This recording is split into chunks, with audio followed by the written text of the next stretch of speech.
सांगली महापालिका क्षेत्रात मूलभूत सोयीसुविधांच्या विकासासाठी राज्य शासनाने पुणे विभागातील महापालिकांना 22,50,00,000 रुपयांचा निधी वितरित केला आहे। मात्र त्यामध्ये सांगली मिरज कुपवाड महापालिकेच्या हाती भोपळा मिळाला आहे।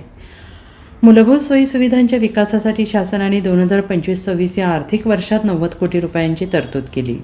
लाभार्थी महापालिकांमध्ये पुणे, कोल्हापूर, सोलापूर, पिंपरी चिंचवड, इचलकरंजी यांचा समावेश आहे। त्यांच्यासाठी तरतूद केलेल्या 90 कोटी रुपयांपैकी 22,50,00,000 रुपयांचा हप्ता शनिवारी वितरित करण्यात आला आहे आणि यास शासनाने मान्यता दिली। तो संबंधित जिल्हाधिकाऱ्यांकडे वर्ग करण्याची प्रक्रिया सुरू आहे। उर्वरित निधी टप्प्याटप्प्याने वितरित केला जाणार आहे।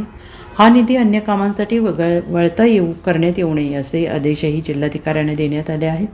कोल्हापूर, पिंपरी चिंचवड, पुणे, सोलापूर आणि इचलकरंजी या महापालिकांना मिळून 90 कोटी रुपये मंजूर झाले आहेत। त्यापैकी 22,50,00,000 रुपयांचा हप्ता पहिल्या टप्प्यात वितरित करण्यात आलेला आहे। यामध्ये सांगली, मिरज आणि कुपवाड महापालिका कुठेच नाही। वास्तविक महापालिकेला नागरी सोयीसुविधांसाठी मोठ्या प्रमाणात निधीची आवश्यकता आहे, मात्र या योजनेत लाभ मिळालेला नाही। Bureau report, SBN Marathi, Sangli.